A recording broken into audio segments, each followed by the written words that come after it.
All right. Good afternoon, everyone. Good noon, exactly. Welcome to the Press Box. My name is Alex Nitkin. I'm editor of The Daily Line. The Daily Line, if you are not already a reader or member, we are a daily subscription newsletter covering everything having to do with Chicago and Cook County and Illinois government and politics, trying to stay on top of whatever our local government is doing. And yesterday was a very big day for that. Yesterday, Mayor Lori Lightfoot rolled out her $12.7 billion, 600-page budget plan. We have been very busy in the hours since reading through, trying to figure out what's what, what's up, what's down, what's getting a funding increase, et cetera. We're going to try to walk through that as best we can today over the next hour, give or take. I want to say if anyone has any questions, please enter them into the chat box here. We'll try to get to them at the end.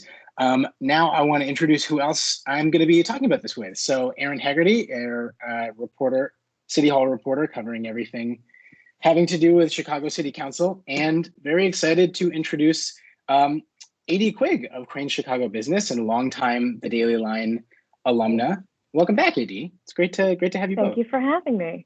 Thank you for having me for budget time, which is like Super Bowl for Daily Line alum.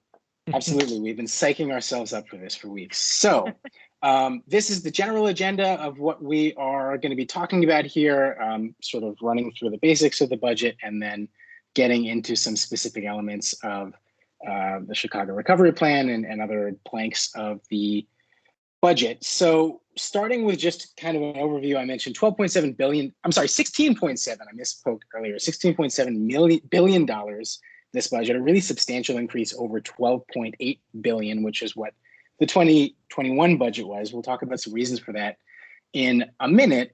But I think before we dive in, it's important to understand sort of what some of the inputs and outputs into the budget are here. I think that we were wondering, a lot of people were wondering how the $1.9 billion coming to the city from the Federal American Rescue Plan is just going to be expressed in spending. And we saw yesterday, it's not quite that simple.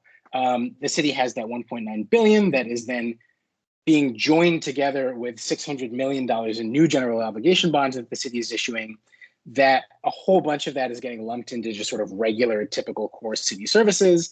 And then they're peeling out about 1.3 billion that is for the new initiatives, which includes a lot of the Chicago Recovery Plan, Lightfoot's plan for coming out of the pandemic, and a lot of the new things that we're going to be talking about. The last episode in the budget saga, I guess, before yesterday, we had the mayor's preliminary budget forecast, which is a standard forecast that she does every year, basically showing what the size of the budget deficit was that the mayor is going to have to, or the city ultimately is going to have to close. It was $733 million this year. And so part of the address yesterday was just understanding what different mechanisms between new revenue and cost savings the mayor budget team devised to close that gap and bring expenses in line with revenues. The biggest chunk of that is it looks like the mayor's administration just wants to take $385 million from ARP directly to just cover some of those core city services. We know that they applied about 782 million of that to the 2021 budget, and they want to peel off about 150 some odd for the 2023 budget.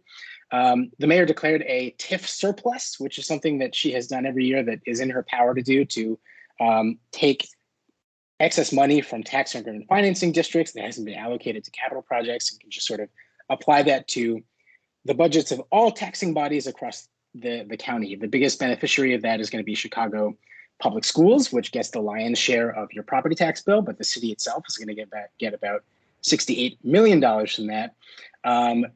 In turn, the city is going to be asking CPS for a $75 million pension payment. This is something that was a little controversial that the mayor did last year as well. That's in addition to their saying $24 million about in more money from intergovernmental agreements with other agencies that they had agreed to. And then there is this about $300 million or so in what they're just calling savings and efficiencies. This is where it gets a little bit tricky and harder to nail down. 131, they're just calling improved fiscal management, things like sweeping aging revenue accounts, leveraging available funds for legal costs, things that are frankly sort of, these hand wavy terms that we just have to sort of take the administration at their word that they just came up with this money that was there. One interesting element is that they said that they found more money from healthcare savings from their negotiation with the Fraternal Order of Police over the new collective bargaining contract. But we heard in committee hearings over that proposal, over that agreement, that a lot of the healthcare contribution element of the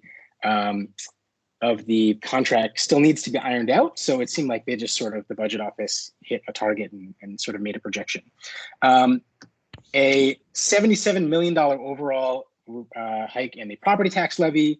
About $28 million of that is from new development, so it's not going to be added onto existing homeowners, but we're going to talk a little bit more about that levy in a minute, because we know that the property tax hike was a really big political issue last year, and we're sort of weighing to what degree that is going to be an issue this year. And then I mentioned, this is really important in the conversation about why the budget is just larger overall. A really, really huge element in this that we cannot overlook is a big step up in pension payments this year. So AD, why is the city paying more toward pensions last year than it did this year, and this year more than it did the year before, and so on? Right, so essentially the city has been on a ramp to go up to actuarially required funding. So a way for the pension funds to actually be, to have enough money in them to pay out benefits in the years to come. And this is our last big jump year, like you said, 461 million more in pension payments. And now we have a little bit more transparency about how those payments are being made. Most of them are made through property taxes. In some cases, water payments, things like that help contribute. But this is eating up. If you look at this little chart here, we've got $2.3 billion of the city's budget, huge spending. And these costs are going to moderate in the coming years because we're now on the arc. We're off the ramp and now we're on the arc. But we're still talking about tens of millions of dollars every year. And when we're going to talk about these programs and pilots that the mayor is proposing as part of this ARP funding, think about a $10 million program here, a $15 million program here. These are all programs that we can't do because we are constitutionally required to meet these pension payments. And more stuff is going to get edged out unless we start talking pension reform again. And Crain's at our editorial board tried to bring up with the mayor, is there a long-term plan for pension reform? Because if this were normal times, if we were not going through COVID, any mayor at budget time would be asked, hey, these pension costs continue to grow. We don't have a great way to pay for them in the future aside from continuing to hike property taxes. What's the plan? So she said basically yesterday that it's incumbent on the governor and the General Assembly to bring people together for a solution. We saw in recent history, they did a big combination of a lot of the downstate public safety pension funds. The city was not part of that, but she's basically put the onus on Springfield to help the city come up with a solution. Now, in the past, she has said we need to address the automatic 3% cost of living adjustment that pension beneficiaries are receiving. She has since backed off of that. She also said yesterday she was not interested in a constitutional amendment or a referendum, basically undoing some of the pension promises that we've made to beneficiaries. But no pension news in this budget aside from the number going way up. Yeah, I just double checked. That is the only time that she mentioned the word pension in her whole hour-long budget address. I remember there was a moment in her budget address last year when she said, yes, we need real pension reform in Springfield. And there was, of course, this inevitable chorus of follow-up questions, like you're saying, okay, what should the state do? And she will just continue to sort of point fingers at the state and the governor and say, well, that's their problem. I'm not, responsible for coming up with those ideas. The one solution, if you can call it that she's pointed to has been building a Chicago casino whose revenues would go toward police and fire pension funds. That is, what would you say, AD? I guess a little bit on pause right now as the city tries to accept bids. Right. So the city was supposed to be receiving its casino bids earlier this summer, but citing a flurry of last-minute interest, they extended the bid deadline until October. I asked the mayor yesterday during Crain's editorial board, how many people should we expect to be bidding? Earlier this summer, we saw a bunch of big casino players drop out and essentially say the tax structure in Chicago is unworkable for us. She did not give me a number. She will never give me a number, but she seemed to think that we would be getting multiple bids. This is a long-term-ish, somewhat solution to the city's pension revenue issue. I asked yesterday, given the change in the market, folks' appetite for actual gambling in person, are the city's projections for revenue once a casino is fully up and running the same? Yes, that revenue expectation is about $200 million a year, which isn't nothing. But again, when we're talking about 2.3 billion, 2.4 billion, 2.5 billion in pension payments in the years to come, somewhat of a drop in the bucket. And that assumes that this thing gets built on time, that capital markets respond and want to invest in a big, huge project like this, that the bidders want to build something as big as the city is hoping for. A lot of question marks about the eventual casino, but we'll know more after bids come in October, and probably those will be publicized, I would expect, later in the fall. Yes, that is definitely something that we're going to be watching closely. So let's talk about the Chicago recovery plan. This is the part that was, the mayor, I guess, wants people to pay attention to the most. That is the most, the new elements that we were all waiting for, and the part that she just gets to essentially look like giving out gifts, or sort of play Oprah and be like, you get affordable housing, you get, mental health resources. We mentioned the 660 million general obligation bonds he's issuing. She placed a real emphasis on housing programs, housing and homelessness assistance, $158 million in there that she outlined for affordable housing, including, I noticed, $75 million for, quote, development of mixed use housing. This is sort of a question mark because I was looking through the actual department budgets for, a raise in low-income housing tax credit allocations that I did not really see. It seemed like the same number that's going to go out every year, an increase in affordable housing opportunity fund, which is in part, developed through in lieu of fees that developers pay. So that remains kind of a question mark. And I think it also is a little bit of a caution of, we are not going to know until we hear a little bit more, maybe from these departmental budget hearings, how these, nice graphics and the numbers that are appearing in her, press materials are actually showing up in the hard budget, which is more of just a line item by line item, how many employees are, up or down, that kind of thing. So it sort of remains to be seen. So 71 million for targeted financial assistance. This is very interesting because, Erin, this is not the first time that we have heard proposals for, direct cash payments, guaranteed income, what have you, right?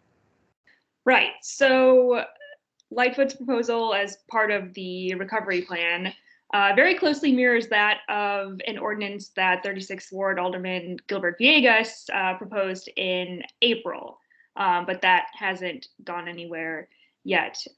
So this plan would be a guaranteed income for up to 5,000 households, and the plan would use about $31.5 million in art money to send $500 monthly payments to, like I said, up to $5,000 or 5,000 households each month for 1 year. And that payment amount and that duration is the same as Vegas's proposal from April. And when I talked to him yesterday, he said, I guess before yesterday, or maybe, just before yesterday, he wasn't aware that guaranteed income would be part of this proposal. And he probably wasn't aware that it would be basically the same proposal that he had submitted. But he said that, imitation is the greatest form of flattery. Though he did say what he's seeing now is a starting point, and he might try to negotiate, I don't know if it would be, payments for more households or higher payments or what.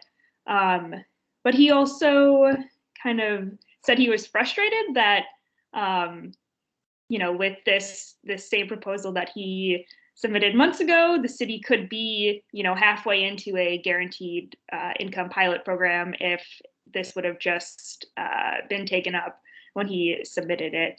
And the economic security for Illinois has come out, it seems like, in pretty strong support of the proposal, and they've said that it would be, the biggest publicly funded cash pilot program in the country. I don't know how exactly, I haven't checked up on that, but they've also said it would be, life-changing for thousands of Chicago families, and Lightfoot this morning, kind of said the same, that it would help with, unexpected monthly expenses that come up with, a car issue, or an unexpected bill in households that are struggling in the city.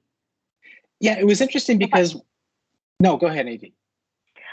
This is Villegas's point is well taken, and it's something I've wondered about. And I'm curious if you guys have talked to any aldermen about why the mayor decided to roll all of this out at once during her budget process, rather than doing, in some cases, what Cook County did, which was rolling out some programs earlier and outside of the budget process to offer relief to folks. I'm curious if you talked to any aldermen yesterday who were like, "Why didn't we start doing this 6 months ago when people were really hurting?" Yeah, and I think she's basically just said, like, aldermen were just submitting these proposals and not considering how they would fit into the budget, and this is how we wanted to do it. But it looks identical to the proposal that was submitted months ago. So I don't know that they were just, slapping together an ordinance and hoping that it passed. I'm sure they did their homework too. I mean, in fact, it's even bigger. I remember that Villegas's ordinance called for $30 million from American Rescue Plan funds for a guaranteed income program. And I think the number that we landed on from this yesterday, the direct payment program proposed by Lightfoot, is like 31.5. So it's even larger. We did speak to the mayor this morning. We got our own little sort of mini edit board of two conversation. Erin did ask about the guaranteed income pilot, and the mayor said something interesting, that they used Stockton, California as an example, that sort of classic prototype of guaranteed income that has, the mayor there, Michael Tubbs, actually spoke in a city council committee hearing and saying this was a really great success. The mayor, Lightfoot, said that she was wanted to take some examples of that, but was also, she said that she had heard of some examples of people who it didn't really ultimately help in the long run. And she talked about how she wants to use it as an opportunity to sort of like teach a man to fish as opposed to give a man a fish. So we're going to see how she wants to sort of meld those into these other sort of step up economic development opportunity programs. She had, I was thinking about the first time that Villegas came out with this proposal, Lightfoot really reserved judgment, didn't say anything about it, except to say, well, we can't throw money around. We can't be careless about this. We need to develop a really concrete plan. So yeah, it's striking that now it seems like a very similar plan, but she's presenting it and just saying, well, now we've done our homework. Right, and the other interesting part of this is going to be, which I talked to Villegas about yesterday, is this only going to be a one-year thing? Or is the city going to try to find money either from its own budget or from outside philanthropic folks, donors like they did in Stockton, to keep it going? We also don't really know what the eligibility is going to be. When we asked the mayor about it yesterday, she said this is all subject to council negotiation. So will it be an income threshold? Will they focus this on undocumented people who might not have been eligible for other federal relief? Is it going to be a lottery? It's my understanding DFSS is going to be running this thing, but I'll be interested to see what kind of measurables the city wants to see in order to decide whether they want to find funders to keep doing this for a while, or whether this is just like a COVID specific, we want to help a bunch of families at once and we want to try it in this new no strings attached way.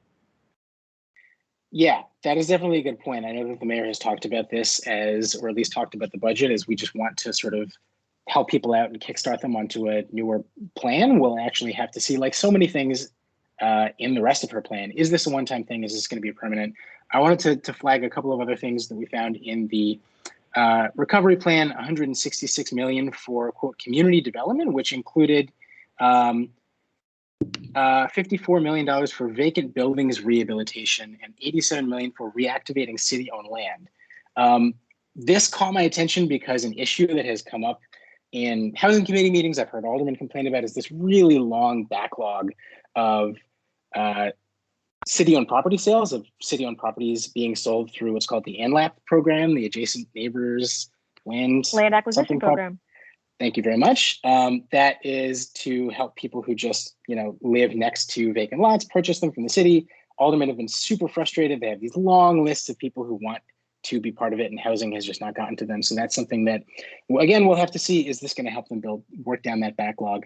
And then $87 million for small business and workforce support. One thing that I wanted to talk about in here, this was one area where I was able actually to cross it with the departmental budgets, and it looked like BACP, the Department of Business Affairs and Consumer Protection, is getting a pretty substantial funding boost, including it is going to double the size of its small business advocacy staff. So again, not sure what that's going to look like, but it could be one little hint of something that the mayor wants to really more deeply embed into the budget, as opposed to just a sort of one-time spending thing.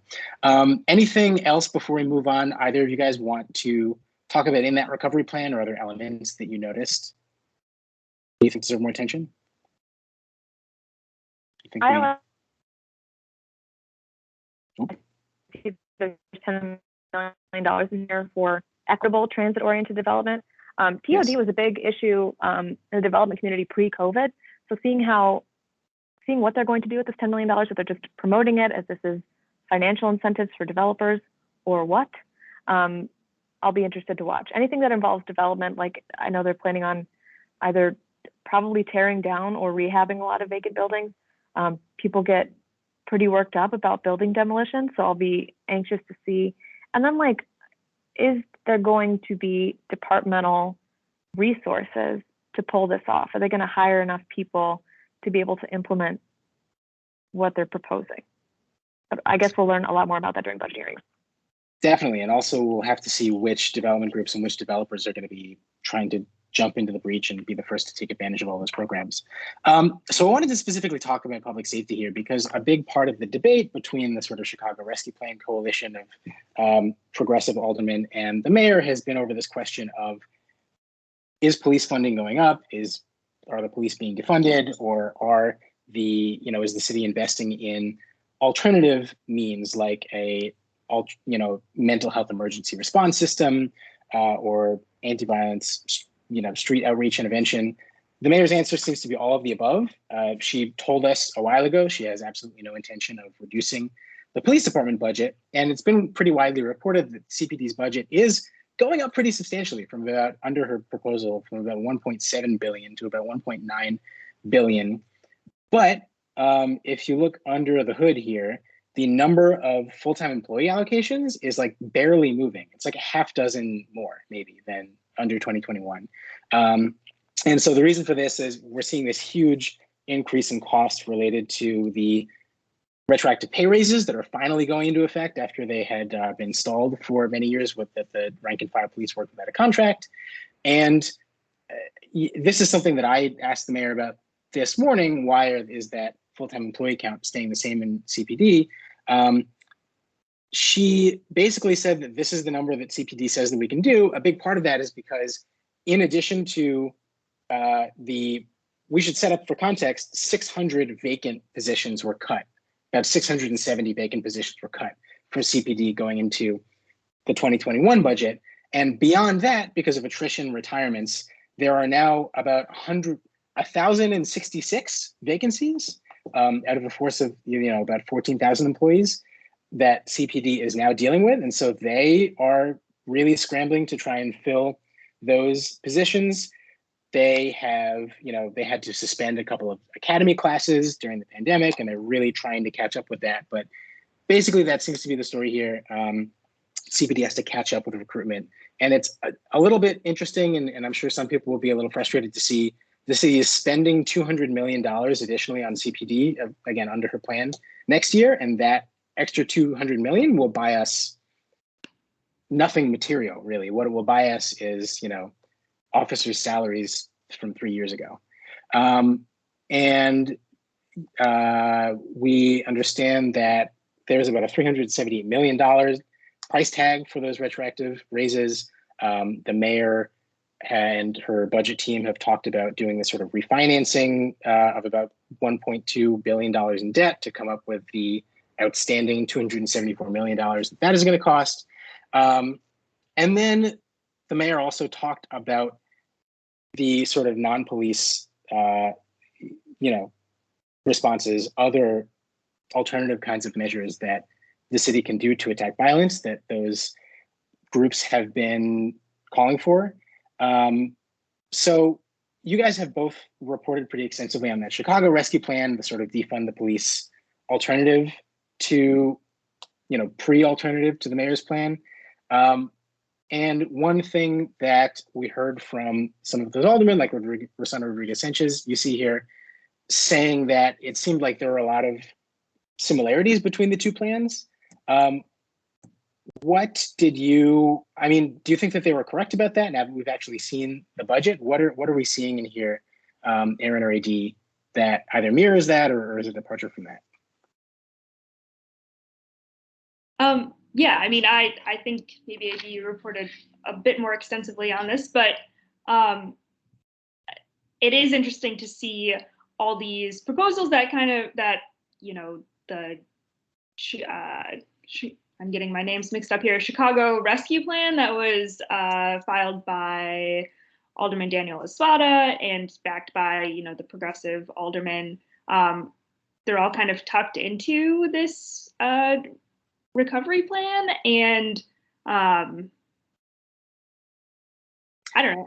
How do you celebrate that? Do you say hey, look, we did a good job. We moved the conversation so much that, we got the mayor to include all these, programs for mental health and alternate responses? Or do you say, hey, we did this work and you just took from us and didn't even, discuss our plans with us before including it in this huge rollout of your spending plan? Yeah, if you'd have asked me 8 months ago if there was going to be a lot of pushback to this new contract with the FOP, I would have said there's going to be a ton. There was really not. We saw some no votes, but the committee hearings were not as ruckus as I thought. I did not see a ton of defund people showing up and protesting. So on the one hand, and we heard Sue Garza, who's the chair of the workforce committee and a big labor person, but also a dyed-in-the-wool progressive, saying, it is incumbent on us to pay our officers for their work. They've had a terribly difficult year, lots of officer suicides, tons of overtime, tons of double shifts, tons of days off canceled. And, at the same time, we won some accountability provisions in this contract that we really liked. And overwhelmingly, council voted for it. But I think the mayor can in part point to some of those accountability measures in the FOP contract, point to the stuff they're continuing to fight for before it goes to interest arbitration on secondary employment and other accountability measures that the city wanted, and then say, hey, I'm not just throwing a bunch of money at the police, I'm throwing a bunch of money at the alternative stuff that you guys were asking for. Non-police response to mental health incidents, throwing a ton more money at street outreach and youth intervention and other violence interruption activities, and recruiting officers who are new and will be trained in this new fulsome, to use a word that the mayor loves so much, constitutionally proactive policing. And the other thing that she brought up with us yesterday, because we were really pressing her on when are we going to start to see these crime numbers go down, was that under David Brown, the department has shifted toward a more community-oriented policing strategy. She said officers are required to do non-policing community interaction. That could be going to block clubs or grill outs or just doing regular community service. So I think she can counter some of the defund folks by saying, you guys know I don't want to defund the police. I believe in my officers, but at the same time, we can and should invest in non-police responses to violence. Yeah, I think that to your point about pay raises, I think that that's a really relevant part of the conversation about recruitment, about trying to attract people to this field. And as unimaginably and arguably difficult as the job is, after something like 6 months on the job as an officer, you're making now more than $70,000. So I think that is going to end up being a selling point. I was really struck when, the United Working Families and these groups that were behind the Chicago Rescue Plan we're saying, we're claiming credit on one hand and saying we have moved the conversation around public safety. And listening to the mayor's address yesterday, it's hard not to think that they're correct in some sense. I mean, the mayor used the word police 2 or 3 times maybe during the whole budget address. She spent a really comparatively long amount of time, I think, divulging into these sort of alternative programs and diversion programs and youth outreach and things like that. Again, we asked the mayor about this morning about Alderman Carlos Ramirez Rosas saying that his term was the administration copied our homework in terms of using all of this non-police spending. The mayor said, I don't care who gets credit. None of that matters. This is just what we devised after talking to subject matter experts and going around the city. So that is, again, something that we'll have to see if that becomes part of a permanent shift, and whether in 2022, if the vacancies get filled, CPD will start raising its FTE count, or will sort of stay at more of an equilibrium now. I want to move on now to another big plank of the Chicago Recovery Plan, which is climate provisions and a sort of reforestation initiative that the mayor talked about. So Erin, what was in this part of her proposal? Yeah, so, well, at least during the mayor's budget speech, she said, the city's going to dedicate $188 million to, the climate, which is, she dubbed one of the largest one-time investments in the climate in Chicago's history. And included in that and tucked in the recovery plan is $46 million that would be dedicated to planting 75,000 trees over the next 5 years. So that would break down to 15,000 trees per year. And when we talked to the mayor this morning, she said that would come in addition to the $300 or the $3 million that is dedicated to adding new trees to the city in her capital plan. Because I know I've talked to and listened to budget hearings with the head of the Forestry Bureau, who says that the city loses between 15,000 and 20,000 trees annually. So so my main question was, is this increasing the tree canopy, or is this just maintaining it? And the mayor said this is growing it, and she plans to target these new trees in areas of the city that see a lack of green space and a lack of tree coverage, which leads to hotter temperatures. And so that would be areas on the south and west sides and close to Midway Airport. The one thing that I did find interesting is that the Bureau of Forestry is seeing a small decline in the number of full-time equivalent positions heading into next year. So it would drop by 8 positions from 200 to 192. And so my question is, how do you make sure all these new trees are getting planted, and tree trimming is happening, and branch pickup is happening, and then more big storms are happening due to climate change? Clean up with that. How do you make sure that these trees get planted? I'm interested to see how that pans out, because the head of the Forestry Bureau has said we don't just need funding, we need employees, and these are highly trained employees, because you're working with trees, which can be dangerous if they fall in the wrong place.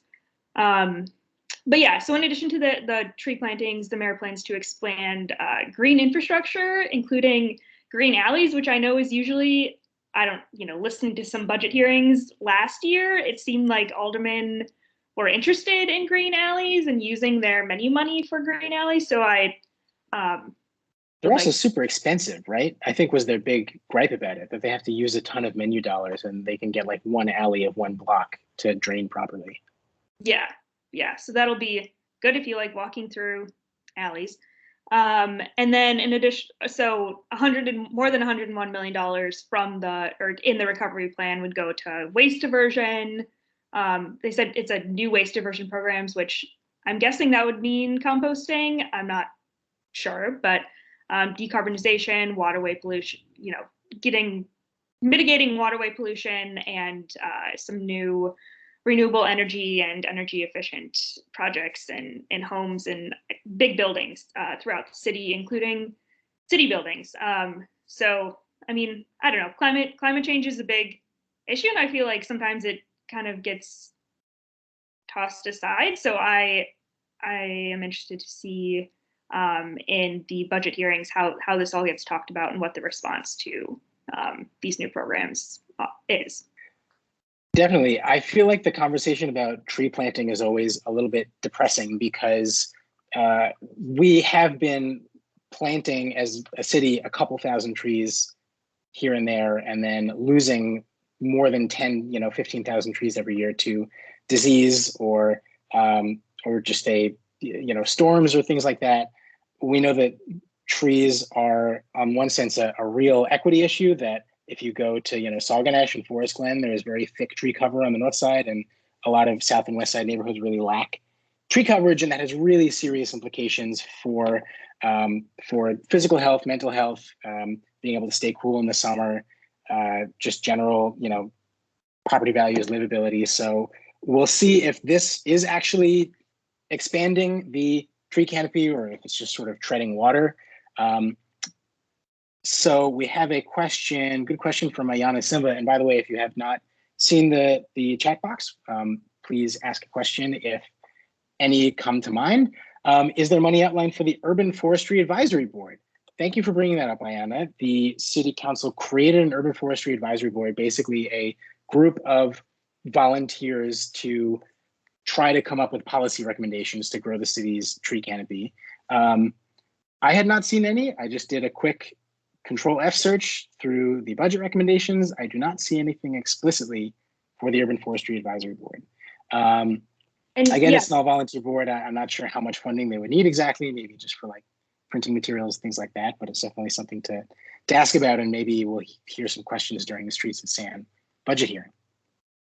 Yeah, and my understanding, I mean, that whole board is volunteer based, and I think, if I recall correctly, but like you said, we'll hear more in departmental budgets. But I thought I remembered someone asking, like, how much is this going to cost? And the answer was, it'll just be shifted. This won't, necessitate any additional staff or anything. But I think, yeah, one of their main goals is education, and I don't know how you educate or send pamphlets or literature without some funding. So speaking of Streets and Sand, I want to dive into the weeds of the department budget allocations a little bit. We tried to put together a sense of which budgets are really growing or not growing as much. Streets and Sand, if we turn our hymnals to page 346, oh, it's not letting me show the budget book because it's blending in the background. Streets and Sand is growing its FTE count, its full-time employee count, by like 40 or 50 employees just within the Bureau of Sanitation, the people who come and pick up garbage. And overall, the Streets and Sand budget is growing. I'd have to check this, pretty substantially. It's getting like $15 million in additional funding. I would not have expected this, listening to the mayor's speech yesterday. You would not have guessed that Streets and Sand would be one of the biggest winners in sort of the next budget. But another one that it looks like would get a really substantial increase is assets, information, and services for managing city buildings and fleet. And it's possible that that will have something to do with the retrofitting that you were talking about, or some of the climate resiliency. One thing I thought was really interesting, the Office of the Inspector General is proposed to go from about 11 million to 15 million and get 12 new hires. This is something for, basically across the board, a lot of funding for technology, maintenance, adding investigators and compliance officers.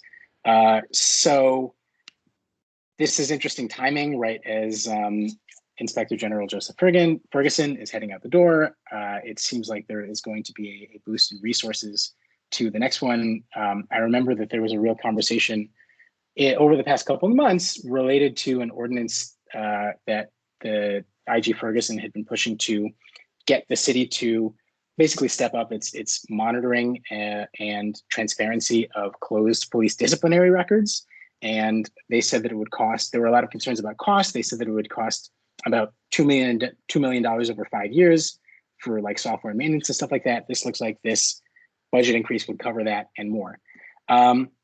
So also a big winner looks like DCASE, the Department of Cultural Affairs and Special Events, would be growing by, from about 61 million to 72 million, and also be getting a big boost in full-time employees. Again, we don't know exactly what they're going to be doing or what the allocation is, but this AD seems like it might pair with some of the mayor's, what she was saying about growing the art scene, making investments in travel, tourism, things like that. Yeah, I think so. Something that came out after the budget, and actually before the budget, we were aware that hotel groups and small businesses were lobbying the city for direct relief. They've had direct relief in past rounds of federal aid. There was payroll protection loans also going out. This budget does not include a ton of direct relief. There's some for small business, but when I pressed the city's finance team about this, I said, why no direct relief for hotels who are still, I think vacancy is still in the 50% range, or hotels are only about 55% full, and this is supposed to be boom season in the summer and fall in Chicago. And they said, we're instead going to be focusing a lot of our money on marketing the city, $20 million. As Daily Line and Crain's readers probably know, the chief marketing officer for the city, Michael Fosnacht, is also the head of World Business Chicago, which is the economic development arm, public-private partnership for the city. They are beginning to do kind of cheeky outreach to other cities to say, come locate to Chicago. The mayor went to San Francisco earlier this year to try to lure tech workers back. They did this one-page ad in the Dallas Morning News. They did another ad in the Chicago Tribune. I think now that they've got a little bit of money, World Business Chicago was kind of in a world of hurt in terms of fundraising during COVID.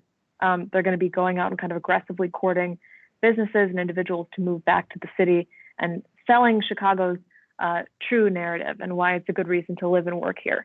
That said, I'll be interested to see how much who hotels and small businesses and maybe restaurants try to connect with on council to say, hey, why does this program get 10, 20, $30 million and we're not getting anything, no micro grants or anything like that?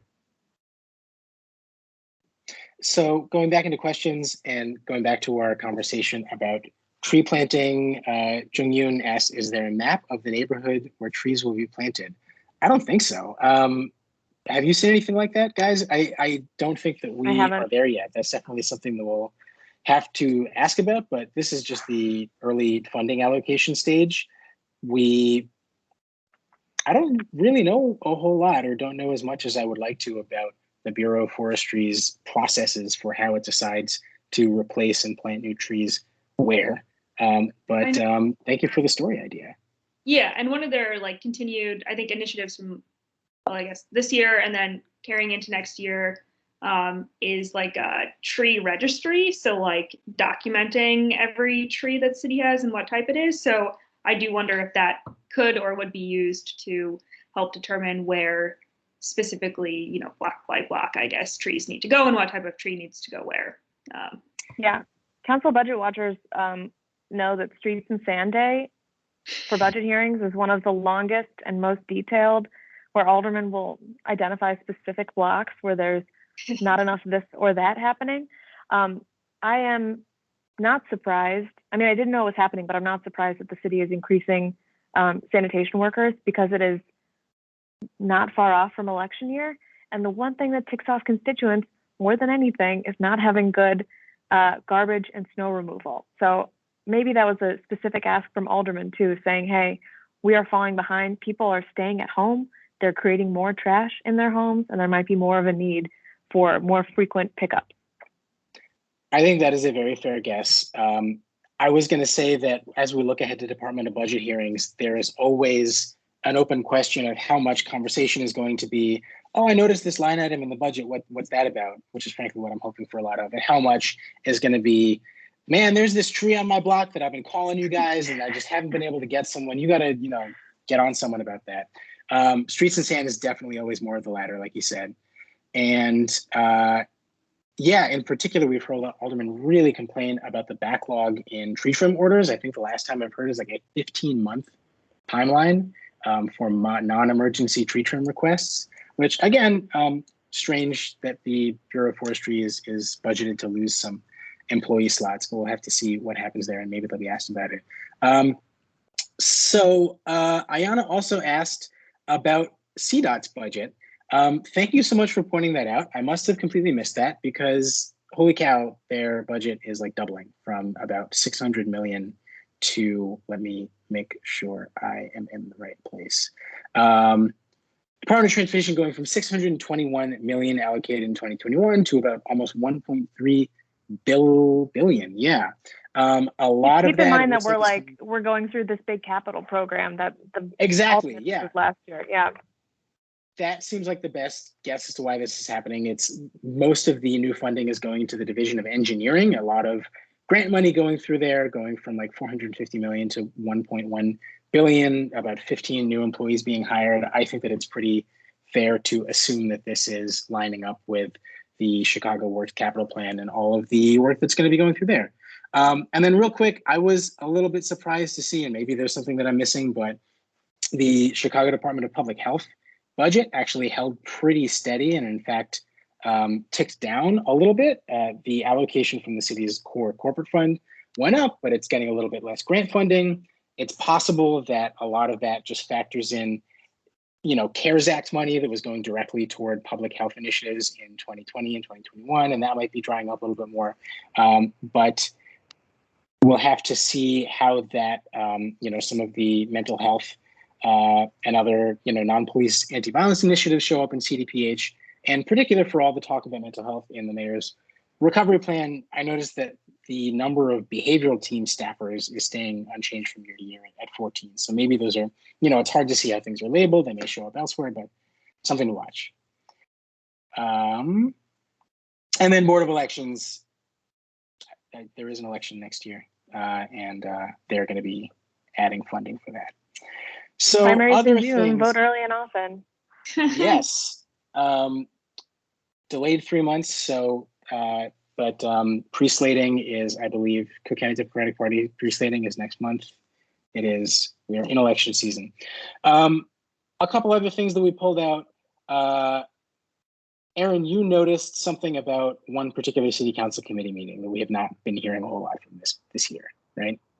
Yeah, so the City Council Committee on Immigrant and Refugee Rights was created in this year's budget. So it was created last year and it's chaired by Alderman Ariel Raboyes. And it has met approximately one time this year, and that was in January. It's had, you know, several other meetings scheduled, but they've all gotten canceled.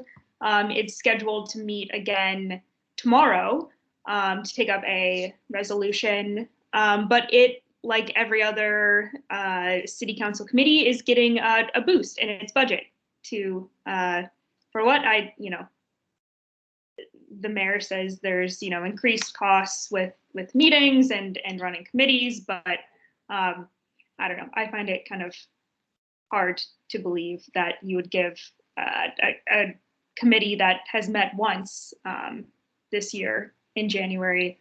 I think it's like close to like a $6,000, $6,000 or $7,000 increase. Yeah, I mean, it's, again, very little in the context of this entire $16 billion budget, but there was a lot of conflict and questions being asked around the creation of this committee in the first place. Some aldermen have said that, you know, that stuff is already covered by Health and Human Relations Committee. We asked the mayor this morning what was going on with that. She basically said, well, you have to ask, whoops, I meant to use a laser pointer and I didn't mean to draw on his face. This guy, Ariel Raboyes, who is the chair of the Immigrant Refugee Rights Committee, who sort of got a new committee after he had lost his chairmanship of the Public Safety Committee in 2019. I should probably try and erase that mark from his head. So that was just a little interesting thing. Immigrant Refugee Rights Committee is scheduled again to meet for the second time ever tomorrow to take up a resolution from the mayor condemning gender-based violence in Afghanistan. human infrastructure menu money. This is something that the mayor touted during her speech. What is it, AD? So this is puzzling in one sense, because the mayor in the past has been very opposed to aldermanic prerogative, but more recently she has said aldermen know their wards the best. So this would essentially be $100,000 per alderman for ward-specific micro grant investments. I'm very anxious for more details. I'm also very anxious to know whether aldermen think this is helpful at all. We used to talk a lot in the past about aldermanic menu money in general, whether it was a fair disbursement given that so many wards had such a much larger backlog of maintenance needed. How many wards? Just to pause here for 1 second, aldermanic menu money, about $1.5 million given to every alderman just for capital things, for infrastructure, right? Yeah, basically every year aldermen can pick from a menu of items for specific infrastructure improvements. So sometimes it's speed bumps, sometimes it's new lights, sometimes it's park improvements, sometimes it's murals. Past IG investigations or audits of menu money programs have pointed to gigantic wards like the 10th or the 9th or the 34th as being huge and having tons and tons of needed infrastructure improvements, but only getting this teeny tiny drop in the bucket amount, while wards on the north side that didn't need as much work could instead spend their money on fun things like murals and cool trash cans. In the grand scheme, I think Alderman Vasquez told us this would barely cover 1/10 of like a green alley, for example, in the ward. So I'll be interested if, number one, they want it, two, if they want more, three, if they say like, toss this money elsewhere, we don't really need it. But it's also just weird to see the mayor doing something that is the peak of aldermanic prerogative, them getting to decide what kinds of developments happen in their ward. Right, and including a lot of language saying aldermen know their wards best, and it's hard to think of this as anything other than something that would help aldermen make themselves look a little better, something that they might be able to publicize in their newsletters, say, hey, apply for some Cardona bucks. You can, design a treehouse or something like that. I talked to Anthony Beal, who, we certainly did not expect to be a big fan of the budget. He is pretty critical of the mayor, but he was pretty incensed about this $100,000 allocation proposal. He said it was like an insult. It was like she was just trying to buy us off and hope that, we wouldn't pay attention to the rest of the budget. But yeah, obviously a lot of questions. We'll have to see what that ends up looking like. I did want to take a second to ask, AD, you brought this up, and it's something that we all noticed in the speech. There was sort of an extended metaphor or story told about Moses leading the Israelites through Egypt. You wrote about this a little bit in your story yesterday about sort of trying to build bridges. What did you hear in that? What do you think she was getting at there? The mayor does like to quote scripture every once in a while or use biblical allegories to describe her relationship with council. And we all remember last year when she presented her budget forecast, she said, I need to do a better job of listening and interacting with aldermen and getting their ideas. But she was talking about Moses yesterday. I'm looking at her speech now. She basically said, if we remain united, we'll be blessed in a multitude of ways. But if they falter in their faith, they would be doomed to repeat the plagues, famines, and suffering of their forefathers. So basically the message was, to get out of this pandemic, we need to stick together and be unified. And if we don't, we're going to fall right back into it, which is interesting and kind of colored the rest of her speech. I wrote about the progressives seeming to like some of the stuff that was in this mayor's budget. They've been her biggest detractors aside from the standard critics who are always critical. That would be Raymond Lopez and Alderman Anthony Beal. Whether it will work will be interesting, and it will depend highly on her posture and commissioners' posture during budget negotiations throughout. And if we have another moment like we did last year, where the mayor reportedly told aldermen, don't come to me for shit in the future if you don't support X, Y, or Z. This is a good news budget. There's money to go around. It's not like last year, pandemic budget, where we were cutting and borrowing and laying folks off to make space. But I'll be interested to know and see how she approaches aldermen. And her answer that she gave you guys about plagiarizing this bit of Alderman Villegas's proposal was interesting. And I want to hear more from her about whether she included some of the progressive wish list items because progressives wanted them, or because this is what she was hearing at community meetings, and if she decides to share the credit for what she perceives are good ideas in her budget. Yeah, it's interesting that when she was, she's really made a point, it sounds like, in these meetings of saying, we really did a lot of due diligence coming up with this budget. We talked to so many different stakeholders around it about these community groups, and you have to ask them, why is it that so many aldermen are feeling like they have not been heard or they didn't have input, even if, for Villegas's guaranteed income proposal, you have to think if the mayor had sort of even just called him 2 weeks before this and said, hey, that's a great idea, we're going to include part of it, then maybe she would be able to keep the same structure of the same proposal, but then Villegas would not have such a negative reaction after it. He would then say, we should say the city council former, until 8 months ago, the mayor's city council floor leader, who has now not gone out of his way to criticize the mayor.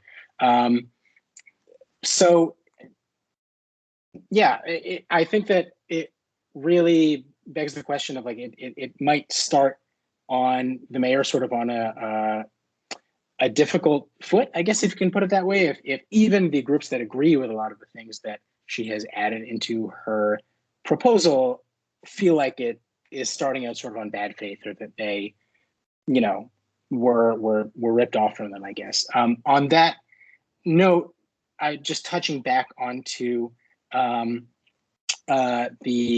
mental health emergency response that was part of the the Chicago Rescue Plan. It was expanded from, I guess, about a $2 million pilot this year into $14 million next year. So we'll see if that ends up manifesting in actually growth of the program. So we're running low on time here, but we should, just in terms of what we're watching next, touch on the tax increase, what that actually is and what it looks like. Last year, for context, it was a $94 million property tax increase that was very controversial. About 14 million of that was attributed to new growth, property tax growth being added into the rolls. This year, it is about $77 million levy increase, of which 28 million is attributed to new growth added onto the rolls. And so when the mayor said yesterday, this includes no new taxes, it sort of depends on your definition of what is new. If I want to say about 21 million of that levy increase is part of the new provision that she proposed to add into the budget last year to tie the levy increase to growth in inflation, to the consumer price index. So we've heard sort of, and then another, I think about 25 million or so is tied to paying for the capital plan. So I'm curious what you guys have been hearing from aldermen so far in terms of whether they see this as like, oh, this is a tax hike that we're going to have to swallow, or if this is just a little blip, and take the mayor at her word. This isn't really new. I mean, I haven't heard as much this year as I did last year with the 94 million, but I do think that aldermen who last year opposed the CPI, the automatic CPI increase that was baked into last year's ordinance, I'm interested to see if they will continue pushing against that this year. And I think you talked to someone yesterday, Alex, who said maybe that this needs, we need to repeal the automatic increase. And I don't know if you do that or not, but yeah, I think that's how people vote on this portion of the budget, because I think last year the vote was 21 again. 28. But yeah. The difference is on the revenue side, which alderman didn't want to approve the property tax hike specifically. And I talked to Alderman Brian Hopkins months ago about what the ARP money meant for the city, and he said, Well, the first thing I want to do is undo the CPI increase, because there are a lot of aldermen in high value neighborhoods where property taxes are some of the only things that constituents care about. I didn't hear a ton of it yesterday, but a lot of people sprinted out of council chambers after that budget. And a lot of the answers we got from people were, I need to go line by line and see how I feel about it before I let you know if I'm supportive or not. But property tax is always the number one sticky wicket issue for aldermen. I think we'll hear a lot about that on Friday when we have this first day of hearings where the financial team kind of runs down, here's what we're doing, X, Y, and Z. What I heard from Susie Park and Jenny Bennett, the mayor's financial team, is that this is good fiscal discipline, and it looks good with rating agencies that we have this automatic built-in revenue stream for years and years to come. And presumably it gets politically easier for aldermen every year when they start treating it like the mayor says, not as a new tax, but as something that's expected. Yeah, I remember that was something that I think it was George Harness who was saying something like that. That was the idea behind this, is that, well, this is supposed to make it a little more politically palatable, because it is not, the property tax levies are going to be going up, but it'll just be normal. We won't have to draw attention to it. But then that only happens if you don't draw attention to it. And we clearly have some aldermen who, like Brian Hopkins, who are saying, no, this is still a real property tax increase, and they're going to keep banging that drum. So that's something that we're, like you said, aldermen were by and large really reserving judgment yesterday when we tried to corner them, and they said, well, I have to read it. I think that Friday is going to be our first really big chance. We are past the 1 hour mark. Any last closing thoughts, either Erin or AD, anything that you're going to be watching in the budget going forward or think we should be keeping in mind? This last item on our slide, the will Latino caucus withhold budget votes over racial parity? This is something that Latino caucus leaders have been pushing. I don't know how time passes, but for a couple months now, or at least when I talked to Chair Gilbert Villegas, he said that diversity is not working for the Latino caucus. They need more Latino representation in high-level positions in the city, in the mayor's office, and that there are too few, there wasn't enough Latino involvement in creating this budget. And they, gave the mayor a report card on her ability to include Latino representation in the city, and it didn't look good. So yeah, I'm interested to see what teeth come with this threat. And Alderwoman Silvana Tabares said that the caucus would be introducing a resolution for a Hispanic inclusion plan, complete with an advisory board. I haven't seen that yet. I haven't asked too many questions on what that's going to look like yet, but interested to see how the caucuses accept or don't, or push back against this budget. I will just be watching the city's fiscal discipline. How many of these programs are truly going to be one-time programs, and how many do they hope to continue in the future? If they do hope to continue them into the future, how are they going to pay? And longer term, the mayor said over and over about spending this ARP money that I don't want to make the same mistakes that Mayor Daley did and leave us in a worse fiscal position where we've got to offload our parking meters or something like that. Does this accomplish that? I'll be looking to see what we hear from folks like Civic says and the chamber, and looking at what other cities have done with this money to try to fuel long-term revenue recovery and human infrastructure recovery. Are Chicagoans going to be better off because of this budget? Yeah. So one last question that just sent in the chat here. What role will redistricting, this is from Ayana, what role will redistricting have on the budget process? I would say in theory, none. Ideally, I guess, none. It's hard to say what conversations are going to be happening in the background, what kinds of, kind of unsavory, I'll draw your ward this way unless you'd vote that way or something like that. But I don't know. I think of them. Thank you, Ayana, for reminding us of that other entire massive issue speeding toward us as the city tries to redraw the map. But we are going to be watching that. Also tomorrow, there's going to be a public hearing by the Rules Committee to talk about redistricting, I guess just to hear public input on redistricting. Okay, I think we should wrap it up there. Thank you so much, everyone, for joining us. Thank you so much to our own Erin Hegarty and special guest and respected peer, AD Quig of Crain's and formerly of the Daily Line. A couple of quick housekeeping things. This will be posted to YouTube and also on our website at 3 p.m. today, I think is what we're aiming for. If you know of anyone who wanted to catch this but couldn't make it. Also, we are still in the field for our Chicago Index poll. So if you have not signed up, registered as a participant, we want to hear from you about what you think about the city and how it's being governed. Thank you all so much, and we hope to see you for another Press Box event soon, maybe in a couple weeks or after the budget vote, if we make it there, if we survive. All right. Bye, everyone. Bye-bye.